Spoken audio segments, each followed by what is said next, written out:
Well, welcome everyone. We're back. This is the EA Zoom, and we are here today with our illustrious panel. As you can see on the screen, hello, Deva Green. Hello. Kristin Fontana, our illustrious host. Stacie Pazura. Rav Chahal, sorry. And our moderator, Sue Hilliard there. Thank you, Sue, for all your wonderful hard work behind the scenes. And we have a star guest today, Amy Hegquist. Hello, Amy. Hi. How is everyone today? We are into the month of Cancer. Could we have that first screen, Sue? Thank you very much. So and there we are. We're going to talk about Cancer today. And good. And let's just move our screen to the next. So when you we're into the Cancer archetype, lovely image of a crab. And so when you think about the Cancer archetype, what first comes to your mind? What are the first things you think about? Deva, why don't you toss something in there? Yeah, what comes to mind to me is the word home, that I feel that with the Cancer archetype, we're all seeking a sense of where we're at home with ourselves or internal security. And very much like the crab, when we don't feel that way, we can pinch. So for me, it's that sense of home and finding security within yourself, no matter what's going on in the outside world, so that less and less we pinch. That's very good. I think that the signs are very well coordinated with the seasons, and in the northern hemisphere we're in the summer, and in the southern hemisphere we're into winter. And I think both of those times of the year are when we do pull in after kind of all the busyness of whatever is going on in life.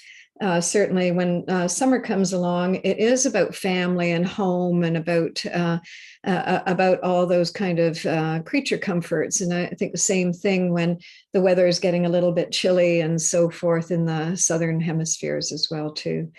Stacie, what do you think? Oh gosh, Cancer is emotional dynamics, the whole spectrum. And because that's what makes life personal for us, right? We come in, we incarnate, we have a self-image, we have an ego structure. And so life becomes very personal and specific to us. And it's, so that's what I think, just emotion, the whole range of it, and our kind of duty and task to work through those things, to get to know ourselves and to actualize ourselves and to convey ourselves. And certainly emotions are running the show as of late with all that's going on in the world at so many different levels, right? Yeah. Kristin. Yeah, I mean, when I think of Cancer, it is the river that finds its way to the sea. In evolutionary astrology, we teach that we can only evolve through the emotional body.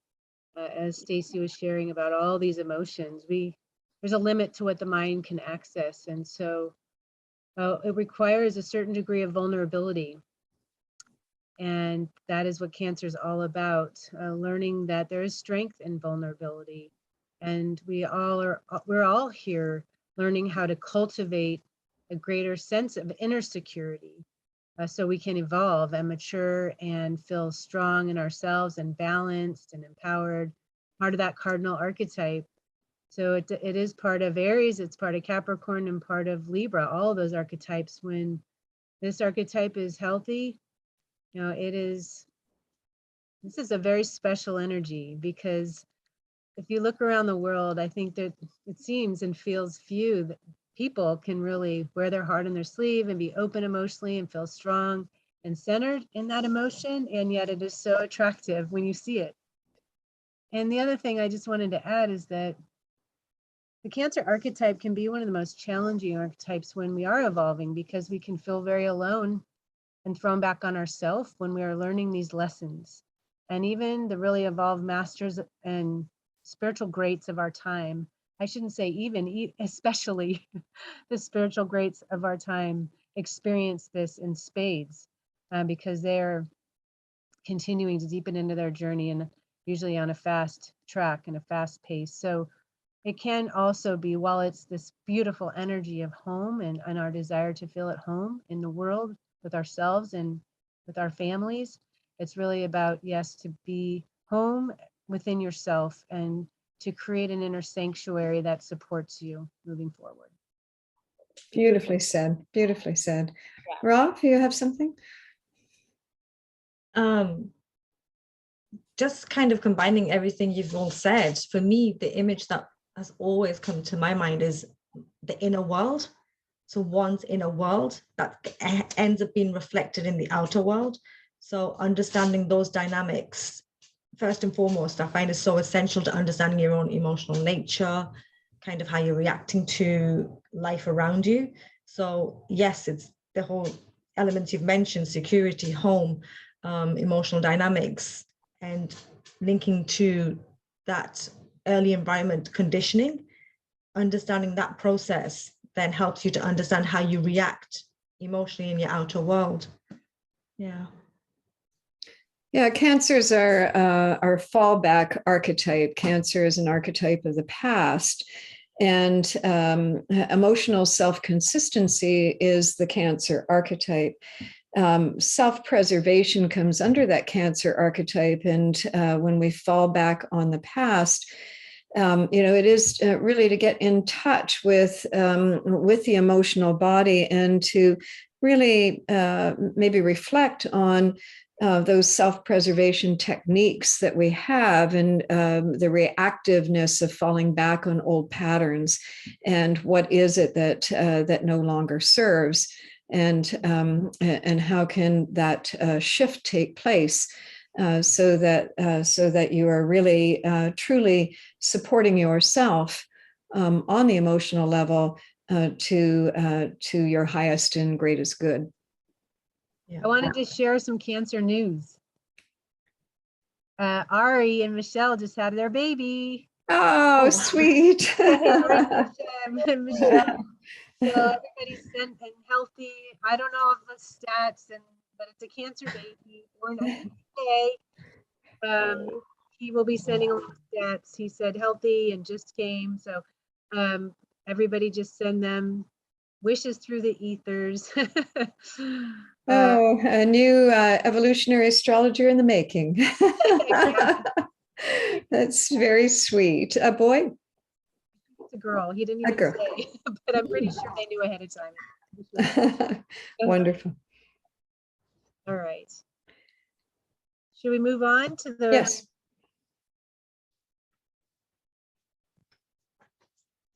All right, Go ahead, Kristin. Yeah. Oh, well, we just thought that since this is so fresh in the US that we wanted to talk a bit about this. We're hoping to do a little panel / a webinar on the subject, Roe versus Wade and the overturn of Roe.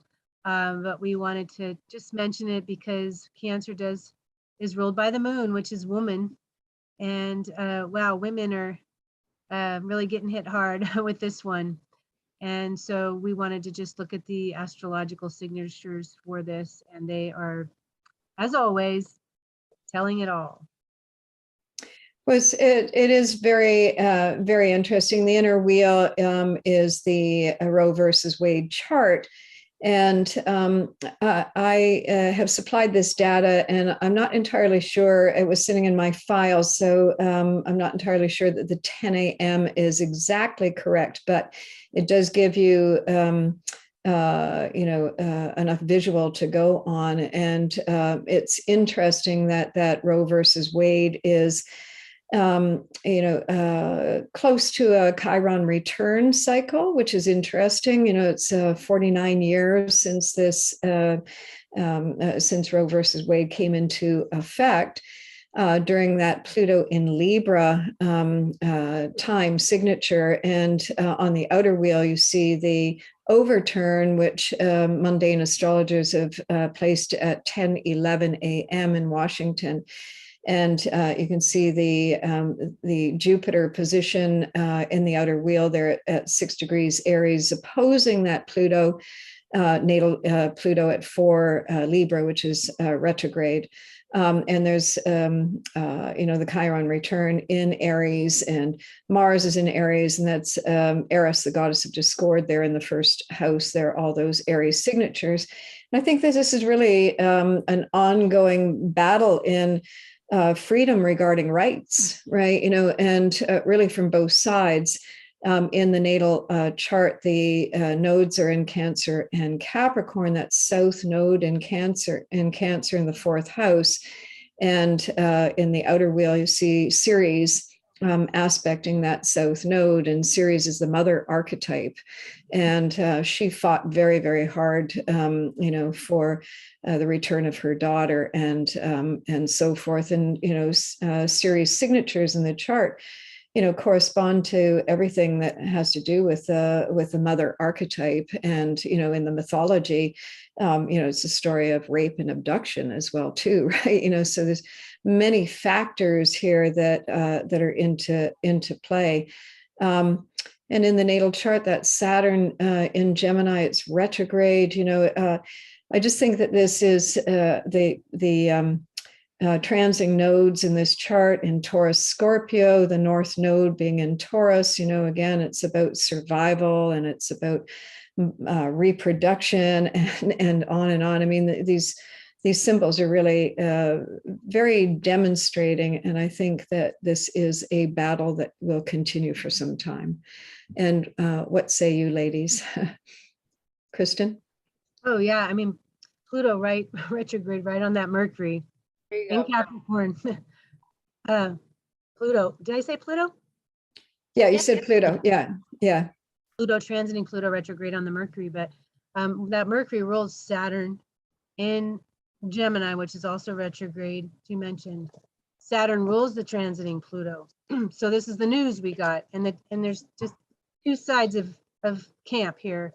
I don't know, like, I just feel like when Pluto comes back around to cross over Pluto, and Uranus comes forward after the retrograde to trine the North Node, and then to trine Jupiter long term, I feel like it could, there could be a big rebellion around this that helps women get this back. And also Saturn, all I'm seeing this is around January of 2023, because trining Uranus, which is securing the change back, hopefully, to where it was. I don't know how this can happen through the courts, but you can see through the retrogrades that something was flipped on its head. And then as things move direct again, there can be such a rebellion and an onslaught of pushback. I'm hoping at least that there's going to be a mass movement around this ultimately.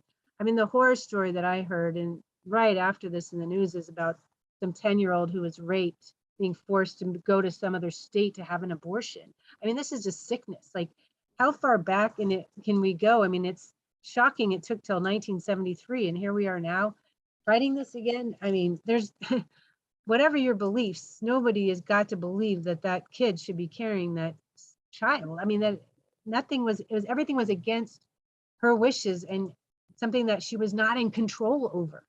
That has got to be at least one law that's changed. I mean, it's ridiculous, but anyway. Yeah. Well, and I just kind of want to dovetail you on that.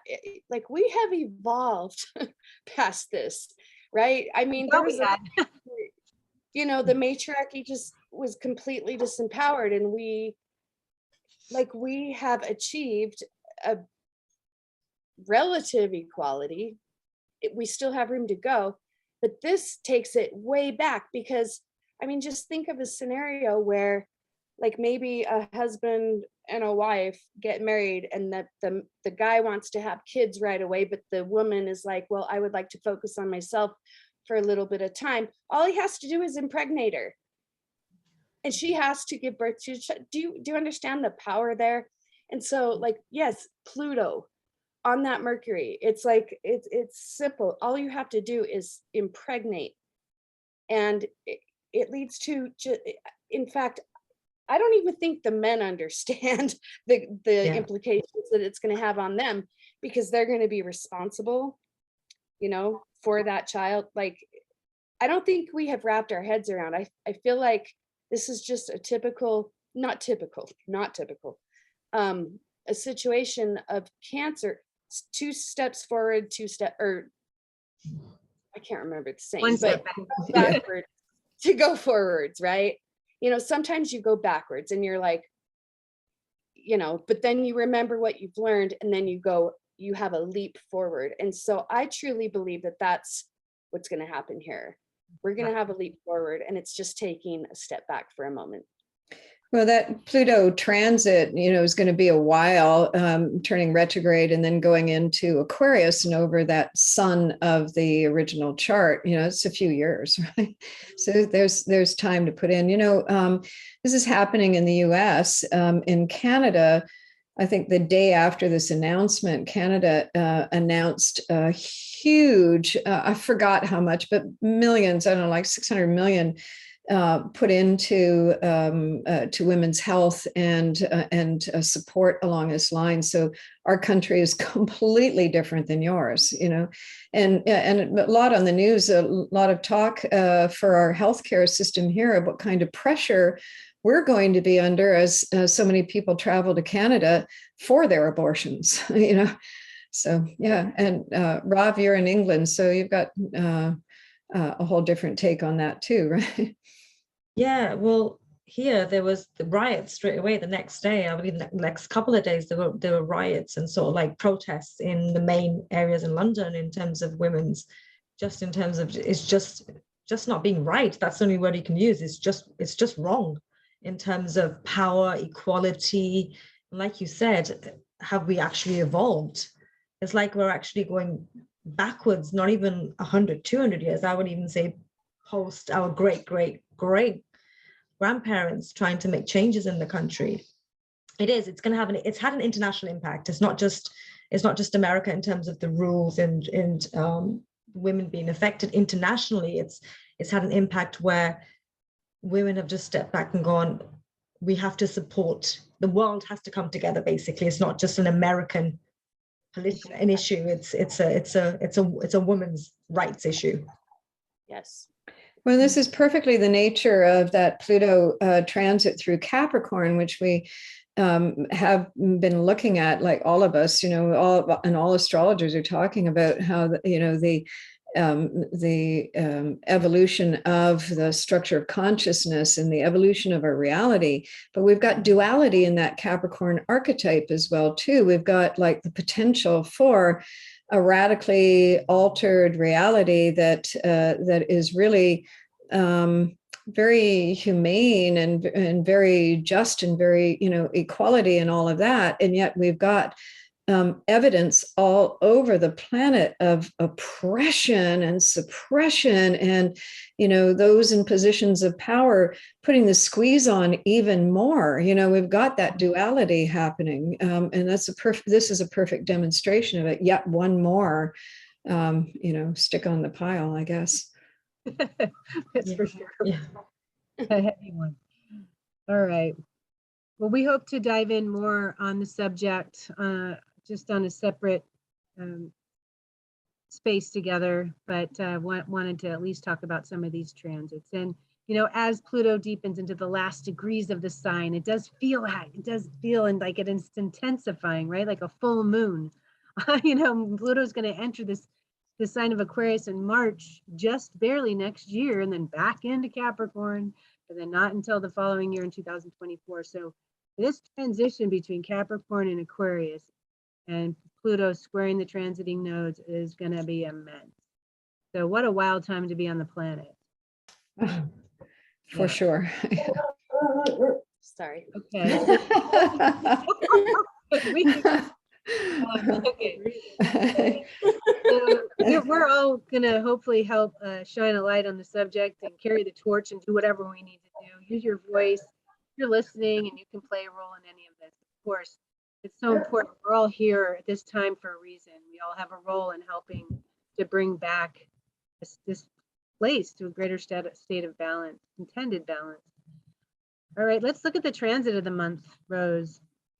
Yeah, so we have a full moon happening next week on the 13th of July, and it is another super full moon. We've had two of them in a row. Last month's super full moon made the stock market crash, a cryptocurrency crash. It was quite an extreme. This super full moon, as you can see on the screen here, 21 degrees of Capricorn sun moon opposition here. So everything that we've been talking about too, the moon in Capricorn, Capricorn is the archetype of reality, and this full moon is bringing that reality into being in some very dynamic way. It's been really interesting in the news lately, all of the things that have been happening just on a daily level with the assassination of the ex-Japanese prime minister yesterday, which is like, and that was somebody made a home gun, like, it's like, wow, so, this is about, Capricorn is always the stark reality, right? And it's on its move towards a conjunction with Pluto. And I think that this is about getting your priorities straight, right? That moon in Capricorn, taking a look at it, and about the timing of things as well too. Now the moon is making a really lovely trine to Uranus, which is on its way to the North Node. And at the end of July, there's going to be this conjunction of Mars, Uranus, and the North Node, all in the sign of Taurus.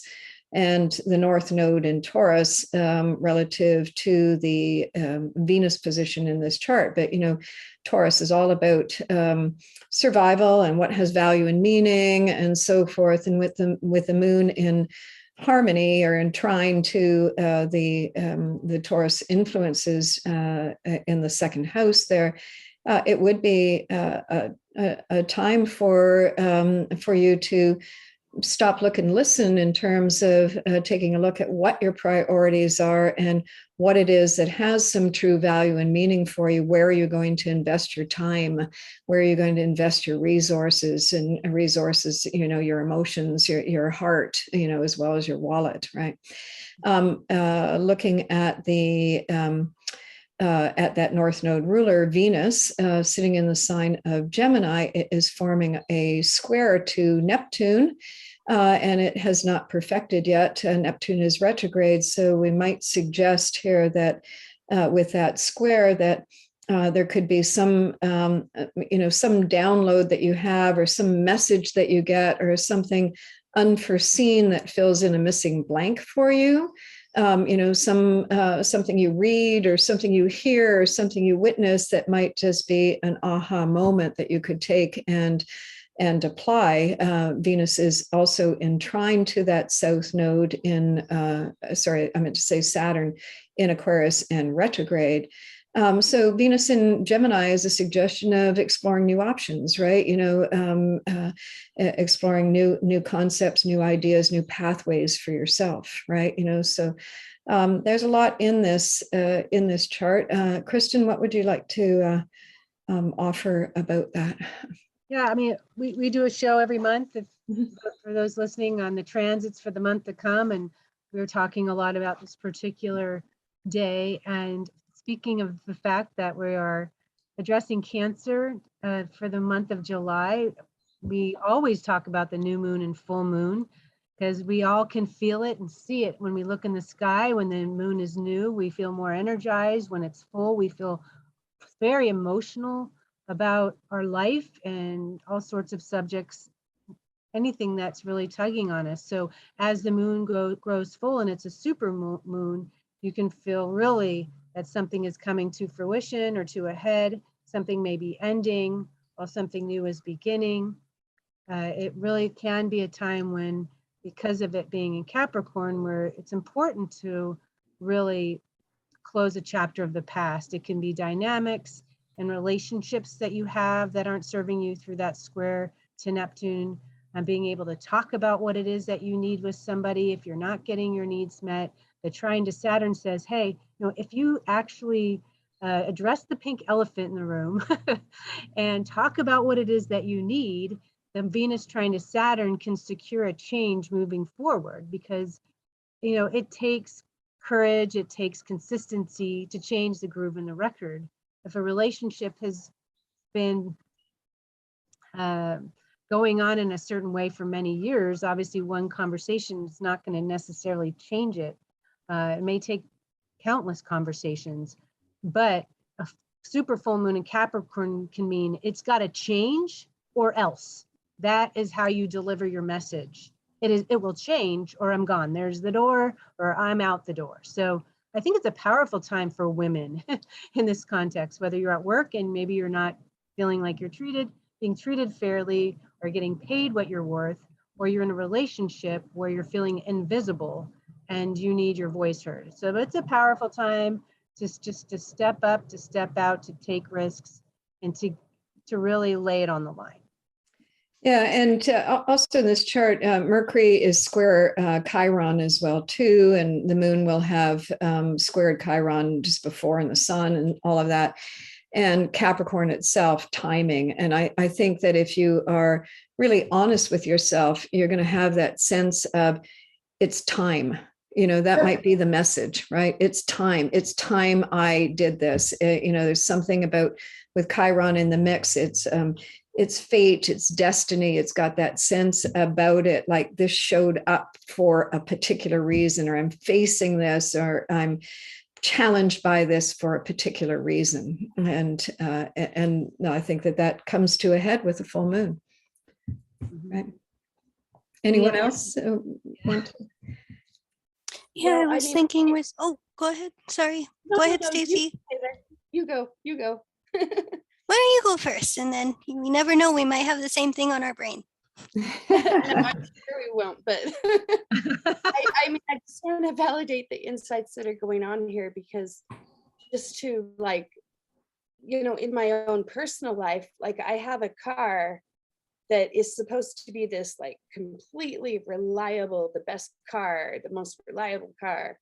And it doesn't have many miles, but it's just pooping out, and it's doing all of these things that no one can figure out. So, which is a reference to that Neptune, no one can figure it out, but yet it leaves me vulnerable because it breaks down in the middle of nowhere at times that I'm not prepared for. And so what I have had to do is rely, and this is second house Taurus, you know, and Cancer, rely on my family to help me. And there's been a lot of reliance on family right now. And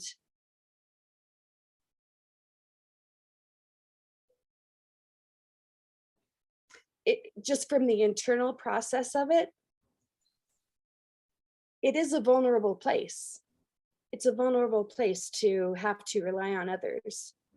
But that really is the function of family. And, you know, sometimes family relationships aren't perfect. Sometimes there are things where personal issues just need to be discussed, you know, so that both, you know, so that all sides can come to just a central point of understanding. And but yes, it is a moment of vulnerability. Like, I'm sorry, this is like scattered. It's so scattered. But yeah, I just kind of wanted to reinforce that point, that it is a vulnerable place.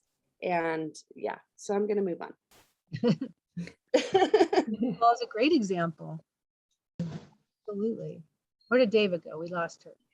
I think we lost her. All right. Well, one thing I did want to add on that note too is that we all choose our families, right, Stacie? We choose the family we're born into, and all of our relationships reflect the dynamics we are working on, and we pick up where we left off. And so the funniest quote I think I've ever heard, one of the funniest quotes, was it Ram Dass who said this? Anytime you're feeling enlightened, anytime you are feeling enlightened, go spend a week with your family. Something happens. You go back to you're 7 again all of a sudden. You know, you could be well into your 40s, but you know, just one look from a certain family member and you're 7 again. It's just,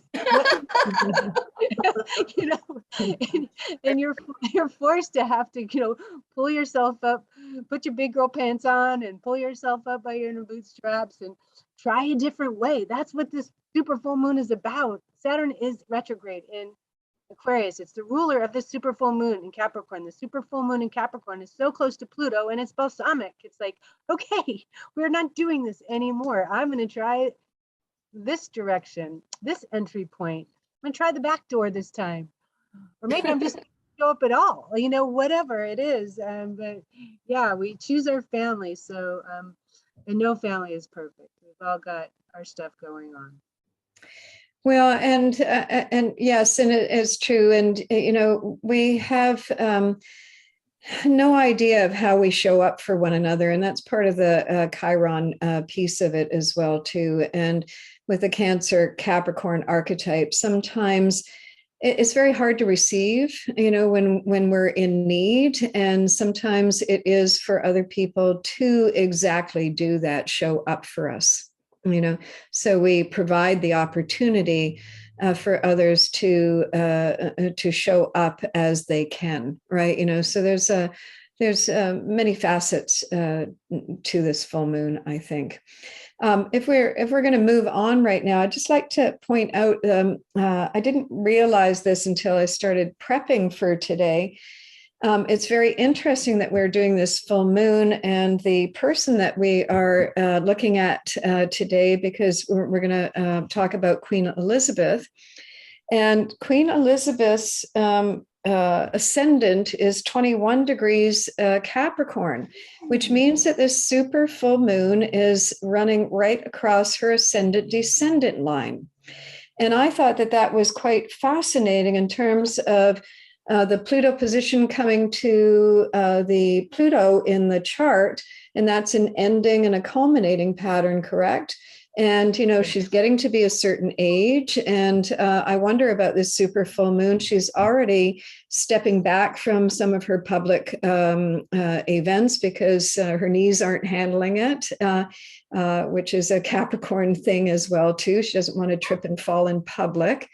And she is giving Prince Charles more latitude to step in for her. So I wonder, you know, what more we'll hear from the Queen next week, or in terms of this in particular. But this full moon is really on her chart.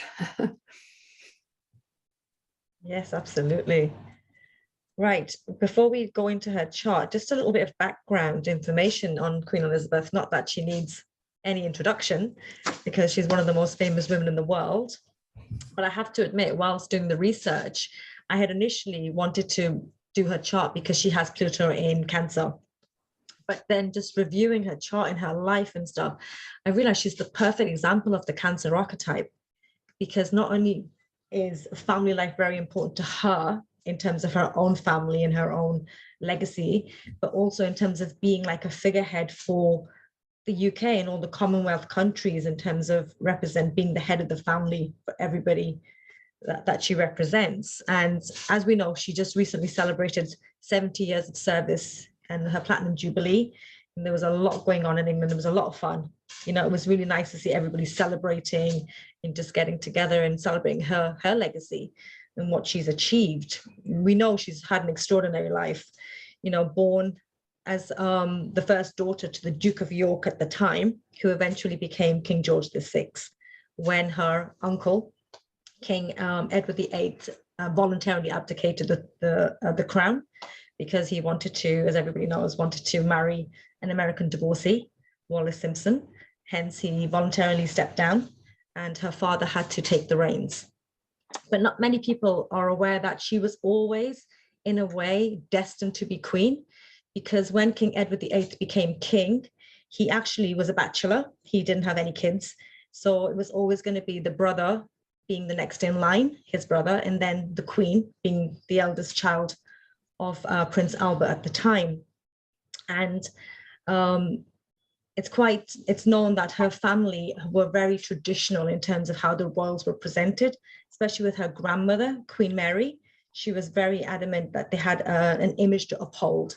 But it was actually her parents who actually at home told her that they wanted her to have, well, the most normal upbringing that she could have, in terms of not making her be too spoiled or too restricted. They wanted her to have a normal childhood as she could, well, as much as she could. And they wanted to send her to a public school, but it was her uncle who decided that she wasn't able to attend a public school because these were the words, they didn't want her mixing with the commoners. That was the words used at the time, because he believed she was going to be queen, even before he had abdicated the throne, that he didn't plan on having kids himself. So she had to be a certain image and be educated in a certain way, to the point that the Queen, Elizabeth, actually speaks 2 languages fluently. She speaks English, and I actually thought it would be German that she spoke fluently, but it's actually French. She's fluent in French because her governess was French. So she was homeschooled. And when I believe she was around 10 years old when her father became king. And that's when she started to join her parents with the royal duties. So from a very young age, she stepped into a role of service. And we know that it was on her 21st birthday that she made that famous speech in South Africa, declaring to the world. And I love the speech. I think it's great. And I'm just going to quote it. She said that, "I declare before you all that my whole life, whether it be long or short, shall be devoted to your service and the service of our great empirical family to which we all belong." And you hear it now and it just sounds beautiful, because she's completely epitomized that, how much she is giving in terms of her role as the Queen of England, to the services she's done in terms of charity, all the organizations that she's involved within. And she's always been that kind of figurehead. I know worldwide she's had an image of, I don't know how others see her, but being British, I've always seen her as I'm going to use the word grandmother type, authority, someone you listen to and someone who guides everybody. But her image was quite tainted when Princess Diana died. She had a lot of backlash. I remember Princess Diana's death very vividly. And there was an outpouring of grief in the whole of the world, and a lot in the UK as well. And the fact that she didn't come out to express she didn't actually make a speech until the day before the funeral, I believe it was. And nobody kind of understands that she actually was protecting her grandsons. She was actually being a grandmother first and foremost. And this is a speech I found today, and it is nice. And this is the Queen down to the T. And this is what she said. A part of the speech was, "It's not easy to express a sense of loss, since the initial shock is often succeeded by a mixture of other feelings, disbelief, incomprehension, anger, and concern. We have all felt these emotions in the last few days. So what I say to you now, as your Queen and as a grandmother, I say from my heart." So though there's an image of this strong Iron Lady, she's actually that typical Cancer. Internally, she's very warm and soft, and she's got a very caring nature. And we can see that through her family life. She had 2 kids before she became queen. Then she had 2 kids after she became queen. She's 4 kids. She's got, I believe, 8 grandchildren and 12 great grandchildren. So that her whole focus, though it has been her duty and her what's her job, it's also been building a family life as well, which a lot of people would argue she's not succeeded, because there's all these about the kids, being divorced and then having all these scandals in the UK. It's always in the papers, but she's actually held her head high, and ultimately she's lived the life that she's wanted to, what she wanted. Hence, I'm not sure. I don't know if you've seen The Crown, but I love The Crown, just to get a little bit of insight into the royal life. But that show actually helped me see the Queen in a different light, because there's a lot of stuff I wasn't aware of in terms of her past, her history, how she's had to work through her marriage. It wasn't a walk in the park, though it seems like he's always supported her, but we don't know the ins and outs of her marriage, and we never will. But in terms of how she's always put her best foot forward, should I say? Diana was completely opposite. Diana was very emotional. Diana would also always show her emotions in the public, whether she wanted a picture taken or not taken. The Queen's very much about, she had an image to uphold, a legacy of her family, which is the royal family. And I honestly believe she's achieved it miraculously. And some interesting facts about the Queen, which I thought were great, is the fact that she can speak French fluently. She's the only person in the UK that is allowed to drive without a driving license. So I thought, okay, that's nice. We know she loves dogs, but she's had over 30 Welsh corgis during her full reign, which is nice. Her birthday is April the 11th, so we know she is a Taurus sun sign, but her birthday in the UK is actually celebrated on June the 11th, which is like Gemini season. And that's to do with the weather, because they didn't want it to rain during her birthday. So, and during her reign, she's actually traveled extensively visiting over 130 countries. She's like Rose said, she's only recently stepped back from her public duties because, age plays a factor and stuff. And also she's putting forward, even before, like, she knows what's coming at the end of the day. She's actually recently declared that Camilla will become Queen Consort, for example, to Prince Charles when he becomes king. And in the UK, there's a lot of people that still love Princess Diana, and that whole controversy doesn't seem to go away, though it's getting less. But it's the fact that the Queen's just doing what's right for her in terms of the duties. So for her to kind of set in place the next kind of steps, kind of shows she's it's like she's, can I say this, that she's ready, she's done, and she's achieved that speech, she's achieved it, and it's like it's the next step. And yeah, and it'll be interesting to see what happens over the next few weeks, and especially with the full moon coming up, like Rose mentioned. But if you look at her chart, you can see the fascinating life that she's had in terms of the life that she's come with. Is very much the fate and the destiny that's in that chart is amazing. But yeah, I believe Deva hasn't come back, right? Oh, sorry. I'm here. She's there. Oh, sorry. No. My screen is 5 individuals. All right. Thank you for doing so. Yeah, so Deva, if you just want to start us off in terms of her chart. Oh, sure. Looking at Pluto then on the North Node, Cancer in the 6th house, that Pluto North Node can be a foundational principle in terms of the exception to Pluto's polarity point. And so when you see in a birth chart Pluto conjunct the North Node, that the intention is for, essentially, from my understanding, all the life's energy being funneled in to that Pluto North Node, facilitated by the planetary ruler. So it's like encouragement, or it's if you see Pluto on the North Node, the soul is meant to keep going in that direction. And that's why Pluto's polarity point doesn't apply.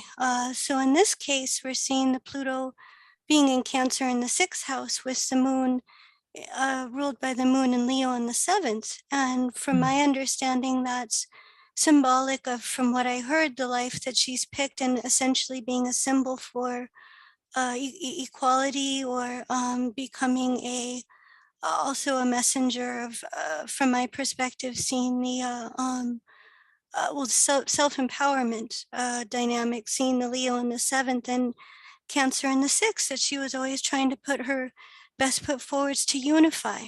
I think there are some beautiful quotes here that I have in terms of how she was emotionally purifying and sought to emotionally purify, or to always bring out the best through her emotional energies, through being very nurturing, being very caretaking, in a way that, from my perspective, really didn't hold any boundaries. It wasn't linked to just to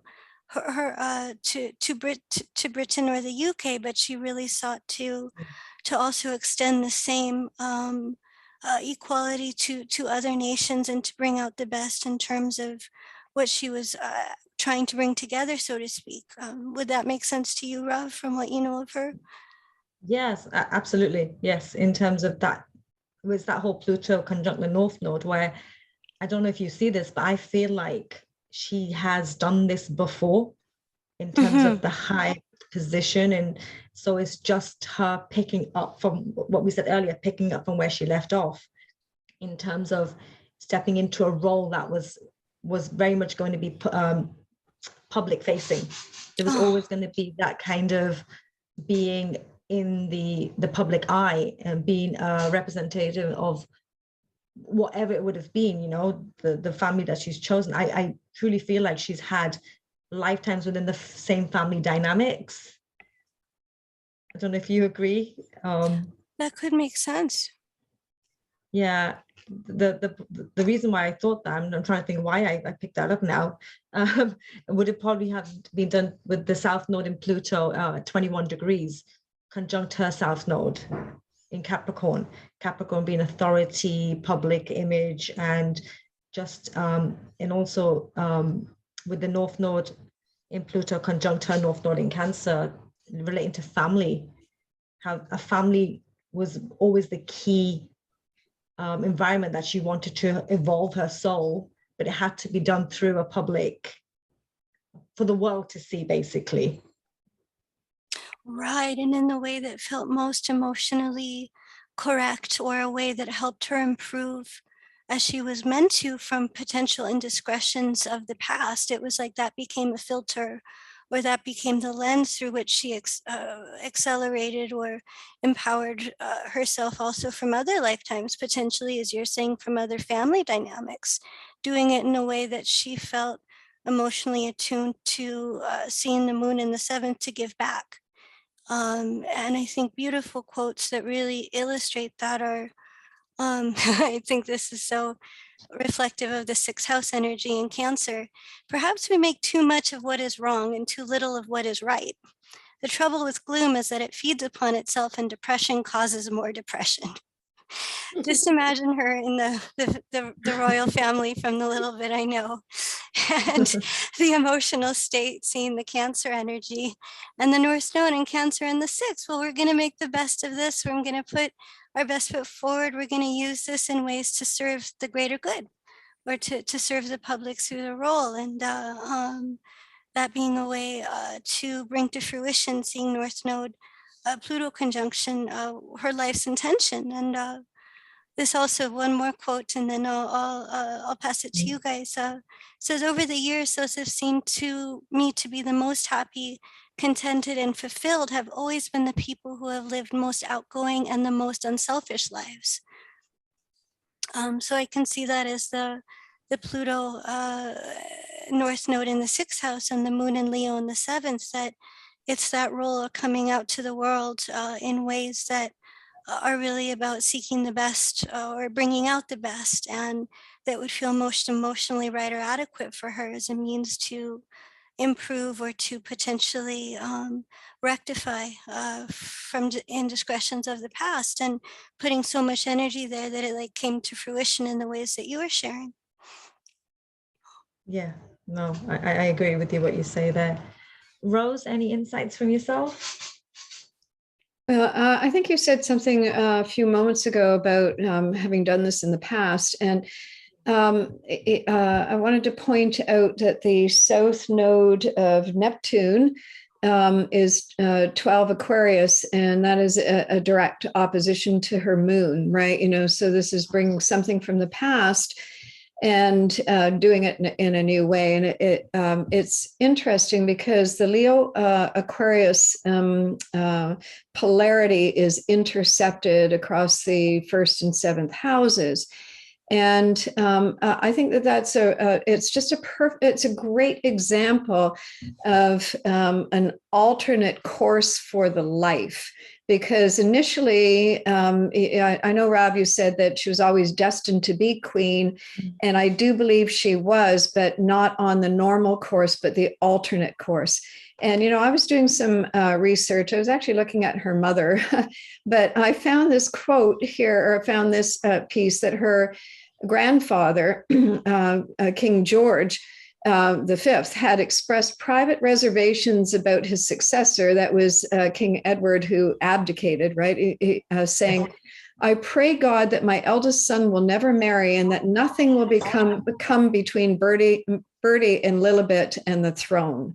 And so the grandfather was already, kind of hoping that Elizabeth was going to be the successor. I mean, at the time, Edward could have married and could have had children and could have taken a different path.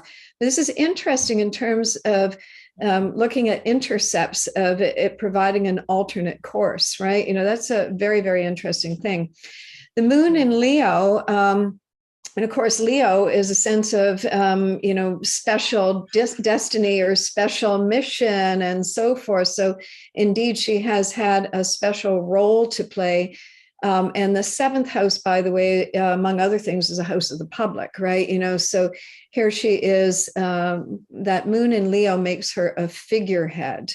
And so she's a representative, and so forth. And her mother role, the most important mother role that she played, was the mother to the people. She has a conflict in terms of how she was a mother to her children, especially Charles, that she didn't actually, at that time, it was duty to the public, her most important role, that moon in Leo there, rather than, duty to the family. And the sixth house sees where there's, the flaws and all the crises of the family there. Prince Charles was raised by nannies and so on, and had a very standoffish, very cold relationship, Aquarius Leo, with his mother, right? So that's a very interesting thing. And the Queen Mother, who was adored, her son is 11 degrees Leo, and mother and daughter had a very close relationship, right? So very interesting on those kinds of levels in terms of that moon piece. And it is interesting that, and let me just say as well too, that as the figurehead, interesting, the moon conjunct Neptune there in the seventh house, she's also the head of the church, right? So that's another indication right there. But as the figurehead, Queen Elizabeth doesn't get involved in politics. She doesn't make any edicts or so on. She's only there to represent. It's a perfect example of that sun in Taurus of hers, of just enduring and being steadfast and being, upholding this appearance. She has great popularity, I think, but the seventh house, there's many things to say about the seventh house, and in terms of all that, lots of imbalances. She's also had competition from other people, for example, Diana, right? And so forth. So many times she's been eclipsed by what has gone on with other people and her family. And, there's, and even the moon in Leo, talks about favoritism. And it's widely known that Prince Andrew was her favorite son. I think that parents, when they have kids, like mostly we don't like to admit that we have a favorite kid, right? There's many things. So I think that the sixth house, I don't think her life has been easy. But I think that she has done her job. Moon in Leo, she has done it to the very best of her ability. And I think that her legacy is exceptional, right? No, I totally agree with you. And it's something you said earlier about her grandfather noticing how he wanted his son to skip and just give it straight to her father, and then she would one day be queen. It's also because he, at a young age, noticed her seriousness in her words, the way she used to speak from a young girl. And that's also, we can see that there's Chiron in the third house in Aries, that will bring in that seriousness in terms of the words that she would have spoken. And apparently from a very young age, she was like a little lady, very proper, and the words that would come out, they were very kind of sophisticated. That was the word he used. And that's one of the reasons he was like, this young girl he could see her being a very strong queen, hence from that young age. Absolutely. And Capricorn rising and with South Node right there as well too, right? Yeah, absolutely. Yeah. And then because with that Capricorn South Node, you've got the ruler being Saturn retrograde in Scorpio at the midhaven, and notes in the 9th house is right at the cusp of the 10th house, how she was going to be in a position of authority for a long time, the power that she would have held, and it would come through her father. She didn't expect to be queen so young. She probably thought she'd be into her 50s, more 40s or 50s at least. But the fact she was around 24, 25, I believe, when she became queen. Yeah, she's 26, so she's going into her Saturn cycle, right? Right at that at a young age, which is fascinating, right? And when you see Chiron, it's interesting to look at. Of course, she comes into her role at the death of, and that's Chiron on the sun as well too. When you look at royalty, the death of one is the succession of the other. One other quick thing I wanted to say about that moon in Leo is that she does have a sense of humor, apparently. And she's done two things with the Olympics here in Canada in 2010, 2011. It was a James Bond moment where and then for this Jubilee was the Paddington Bear episode. Both were very cute. I don't know whether anybody else saw it, but Rav and I would know what that's about. Those were fun things for her to do, weren't they? Yes. There's a side that many people don't know of her, but there is a side where she, at the end of the day, she knows how to have fun, whether it's with her family or she doesn't mind, the Mickey being taken out of her, basically. She knows she's a public figurehead, but it's for the people. It's for entertainment as well. Yeah. Hey Rob, I wanted to mention something too. You asked about, I think she's been in this family a long time, and in evolutionary astrology, we look at planetary pairs and their positions. There's so many culminating pairs here. In particular, you've got, the moon, Neptune, balsamic, right? Yes. And then you've got Jupiter, Mars, balsamic, Uranus, Venus, balsamic. The sun is balsamic to a bunch of planets because we put that fixed. And so that really this is maybe the end of this family for her. I mean, it feels like she's going out with a big bang. Even the nodes, look at their position. It's like that. I realize that the nodes are transit clockwise, but it still creates this effect of something finishing when it's fixed like that. So, and the Pluto on the North Node does reflect if she's finishing one family journey, and not that she won't ever see any of these souls again, she will, but definitely many lifetimes with a lot of these players for sure. Yeah.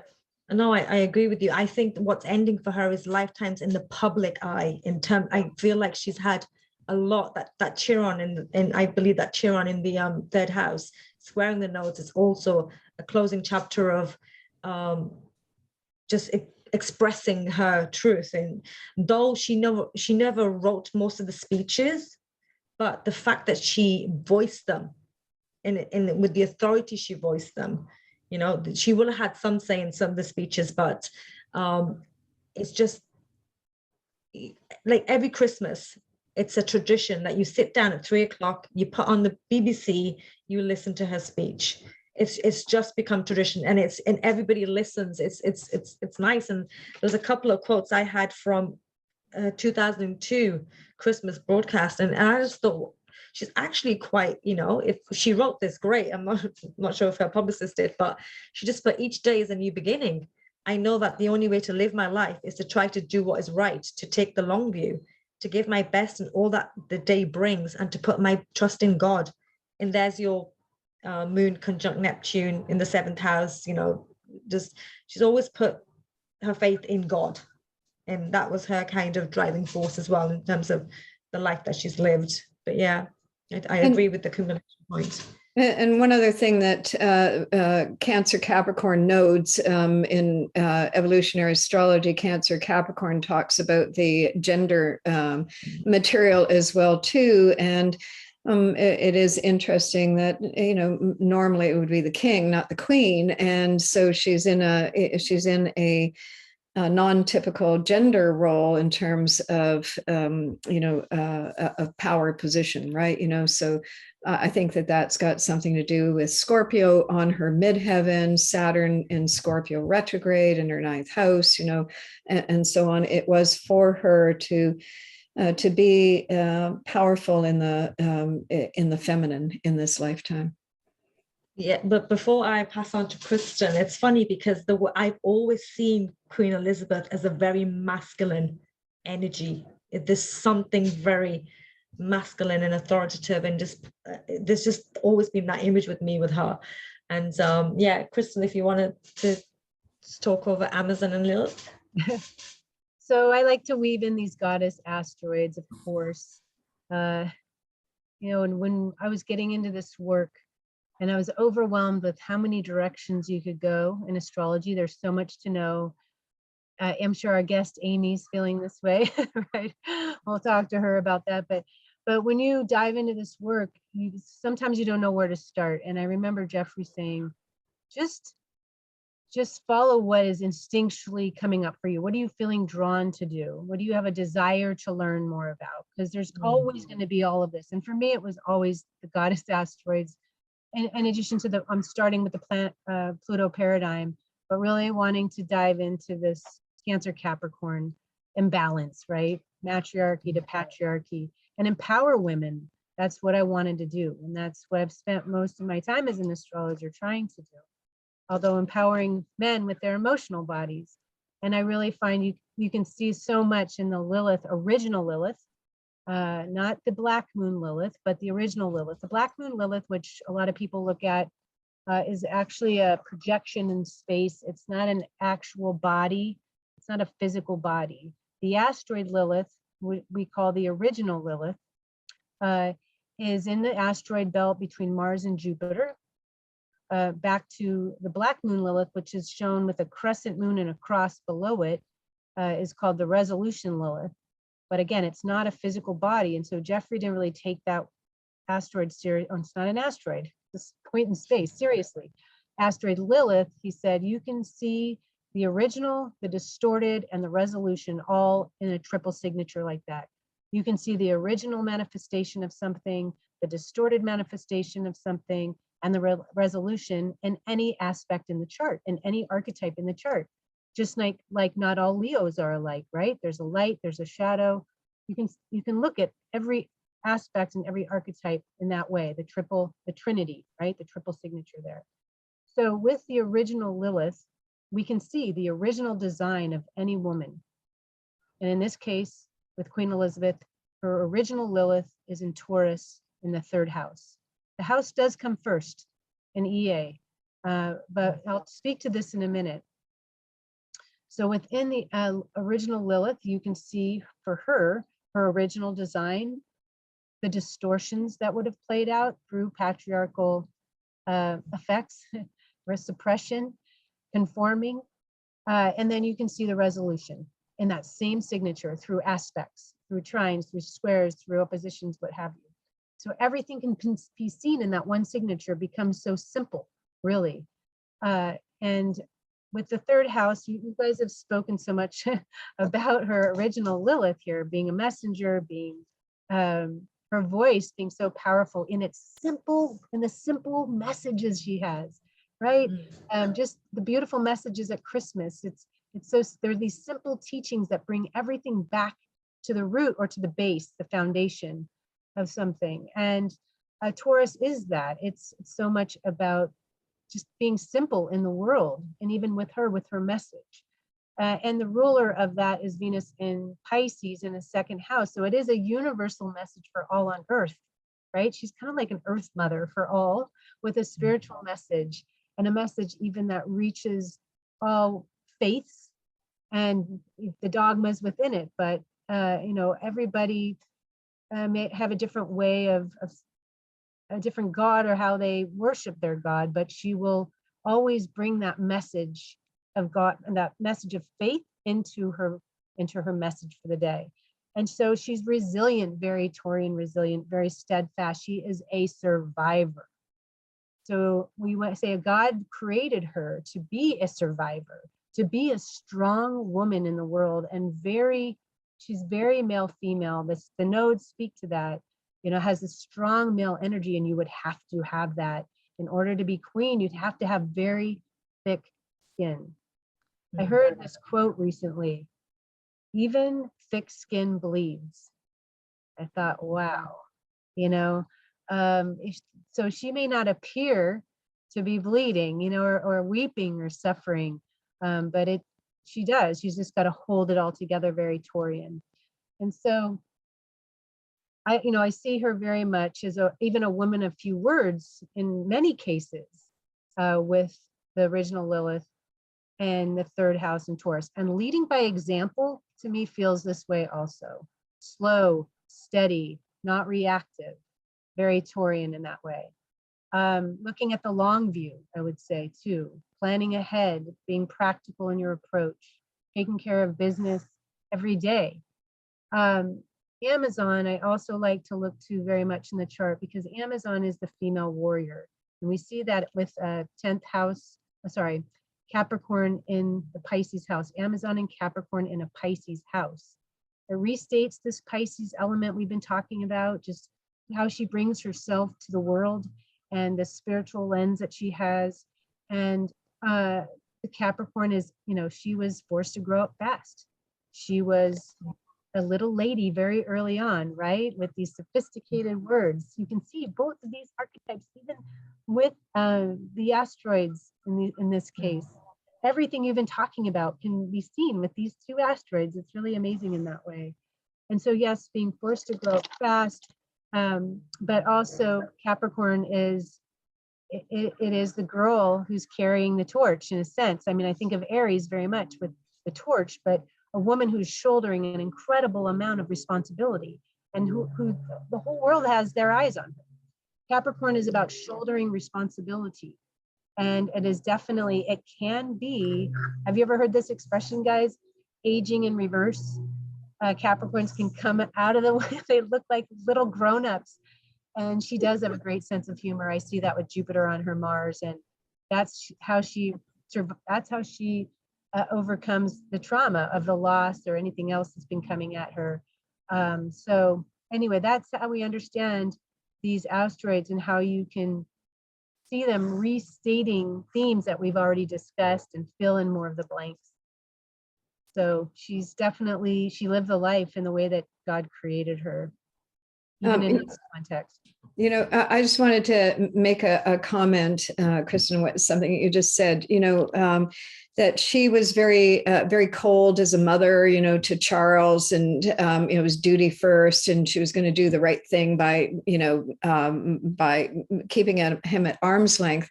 And then on her commemoration, Charles was on stage. Ravi would have seen this, and he said something about "to my mother," and then he went, "Mummy," and the whole world went crazy. Like everybody in the audience just was clapping.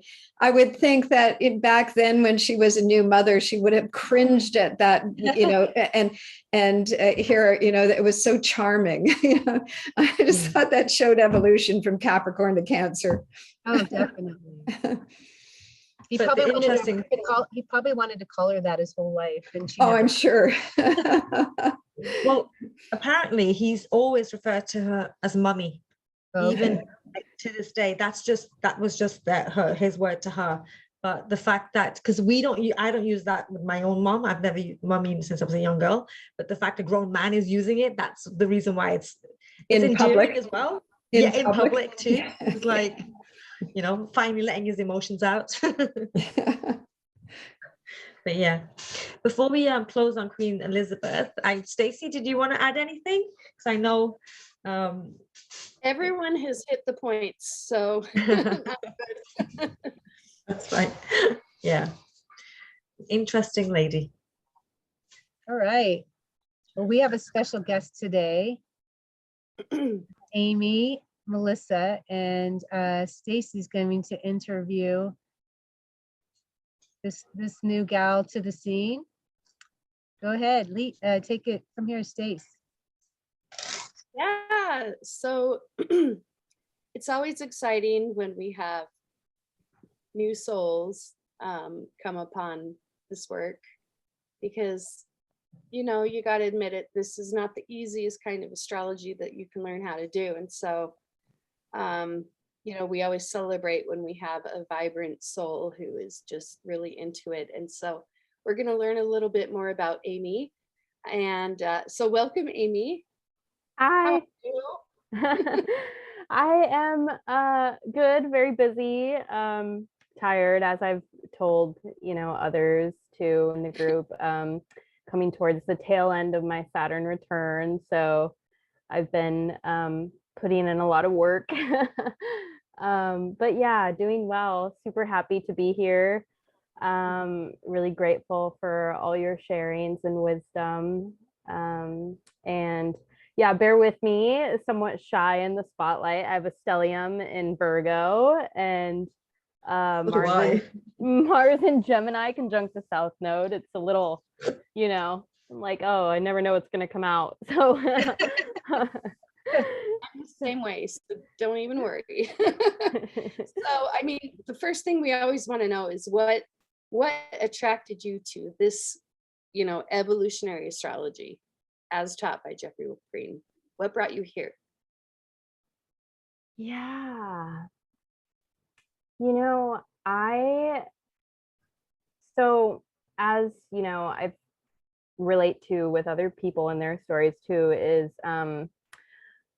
my life was just kind of in a state of like pause and crisis. And everything just kind of felt chaotic. And I went through a period where I kind of went into this deep retreat, and I wanted to like find something, but I didn't know what I was looking for, and before I kind of had an idea of what astrology was. And so I guess I was just kind of online Googling on YouTube, like trying to find information about my placements, trying to understand myself better, because it was kind of like all I felt I had left at the time. And then I just randomly like ran into some astrologers online that were kind of like sharing about EA, and there was such a depth to it that I had never experienced before. And I was just kind of like so spellbound by the astrologer, the way that they communicated it, and just like the information, that I was just like hooked immediately. I was like, this hits a very specific like radio stream that I want to like tune into, and yeah, so I guess to answer your question, it was the depth. It was so like inclusive of all parts of life, I feel like too, that I didn't really experience in other beliefs or systems, I guess. And so it just felt very like deep and like inclusively holistic, which is what I was like, which is what I prefer, I guess. Yeah, for sure. I mean, I remember, Jeffrey Wolf Green would often make references to bubblegum astrology, which this is not. Yeah. So it takes kind of an aware soul who really wants to get to the bottom of it. And so like how do you see your future in doing this? Like, tell us about that. Give us a glimpse of that. Yeah. I mean, I can see the stellium that you have in Virgo in the 11th house, a desire to serve, right? So yeah, and I can and we can definitely hear that in what you're saying. But yeah, go ahead and tell us what's your draw, and what do you see? What would you like to have happen? And Yeah. So I guess right now I've just been doing some readings on the side one-on-one with people, but and I want to continue to do that. But what I really long for is to kind of have a community where I'm able to be of service and kind of share whatever I have, that would be most helpful to that community. In regards to like sharing EA. I just feel like I really want to bring more awareness to the desire nature, I guess, too, to kind of show and reflect people back to themselves through that lens. And, because that's how we evolve, right? And I feel like that's a very unique part about EA. It's like this, hidden little piece of information. I feel like that once you find that and you see that it's part of, spiritual kind of evolution and growth and stuff, I feel like it's a very beautiful and liberating gem for other people, and I want to kind of help people through that, I guess. So. Yes, I'm absolutely. I mean, that it's true. I mean, it is our desire nature that gives rise to evolution in the first place. And so to be able to have symbols and to have a system that kind of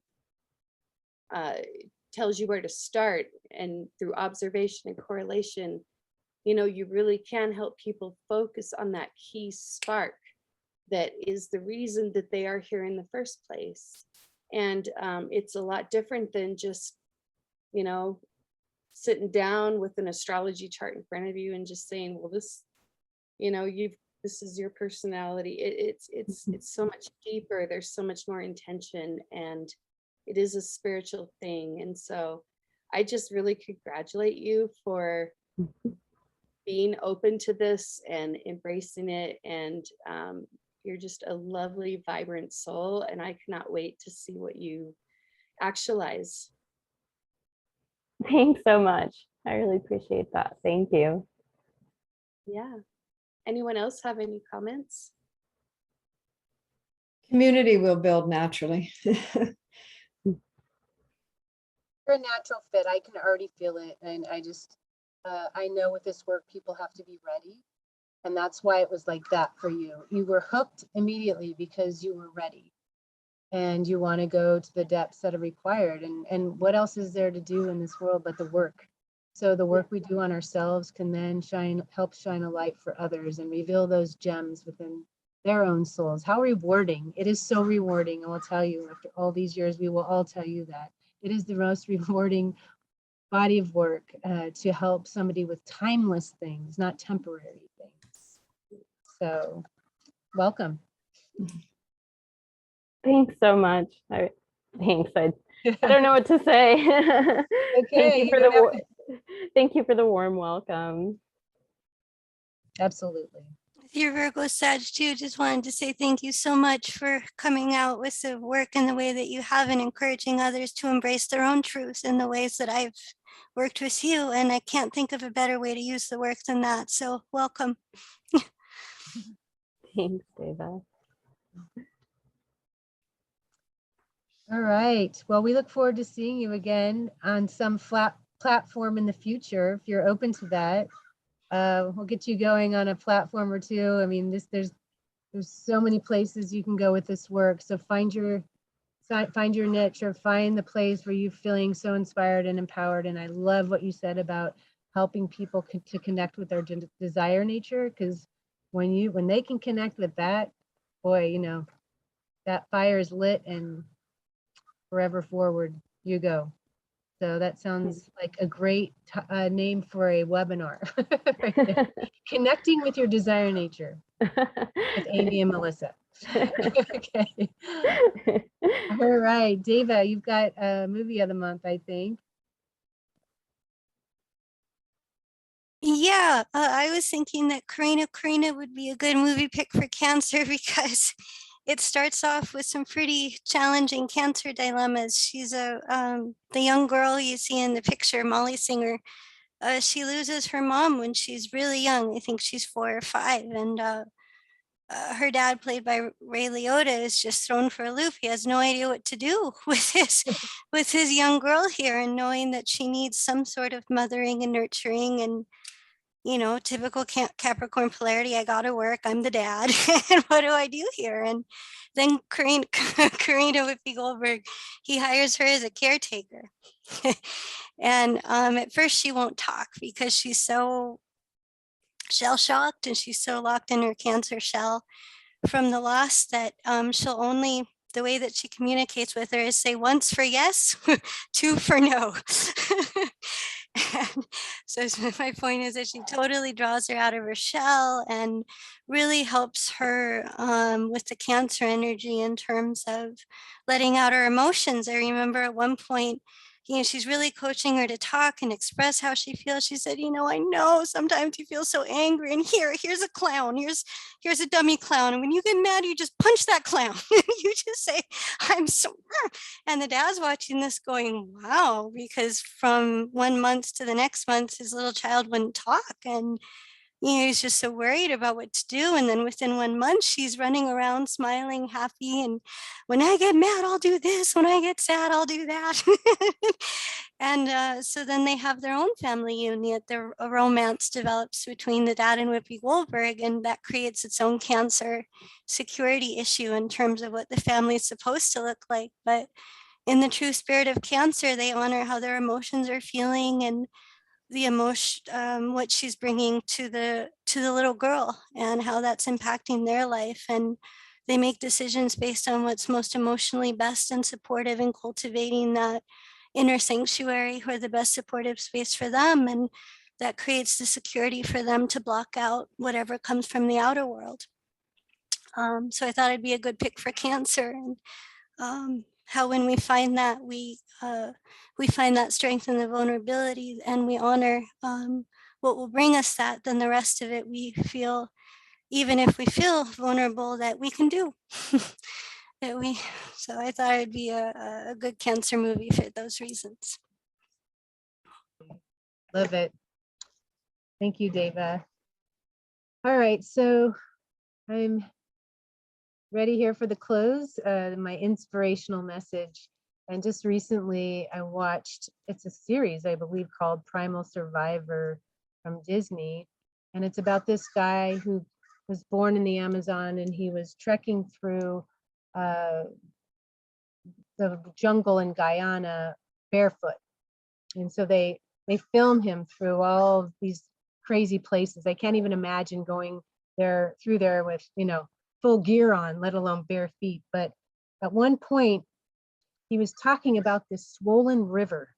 And I thought, oh my goodness, that reminds me of Cancer archetype. The river, right? It follows the path of least resistance as it makes its way back to the sea. Cancer, Scorpio, Pisces, a swollen river. And I think of the super full moon in Capricorn, this swollen river of emotion that we can feel during the times of Cancer, the energy of Cancer in our chart for transit, or a super full moon for sure. And it also reminds me of that quote, you cannot touch the same river twice, right? Because the water is flowing, but you have to get into the river to evolve. And he was trying to cross from one bank to the other bank, and he was walking through this swollen river. And he kept talking about how difficult it was to even move his body through the river. Now, when we get into the river emotionally, we don't get in with our clothes on like he had to do clearly to cross this river. We have to get in naked. We have to get in vulnerable. We have to strip down the resistance, the fear, everything that we can to get into the river so we can evolve. And the river will be swollen sometimes, especially with a super full moon in Capricorn. It will feel swollen. But I just encourage you to just strip down and enter the water, enter the river, enter the places that, enter those places that you're afraid to enter, knowing that you cannot enter the same river twice. You can't touch the same water twice. every time you get back in, hopefully you're a little stronger. You've already made that brave move to get into the water and to surrender to that flow so you can evolve.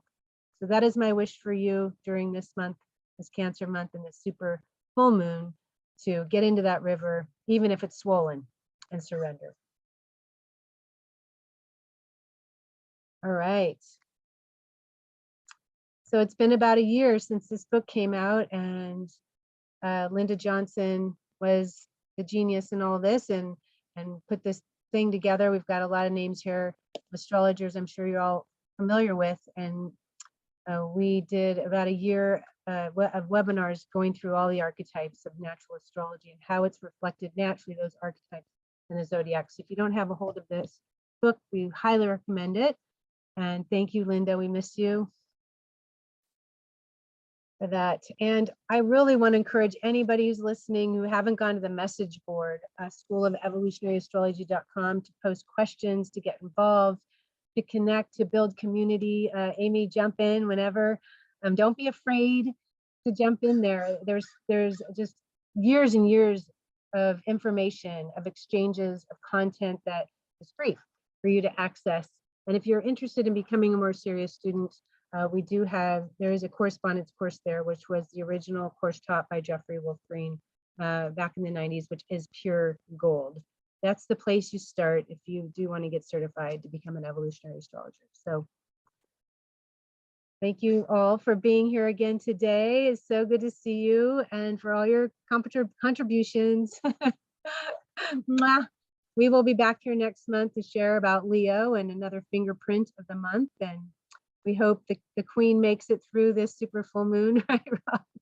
But bless her heart and soul. She's been an incredible mother, a very tough mother. She's definitely worn those stripes well. So until next time, namaste.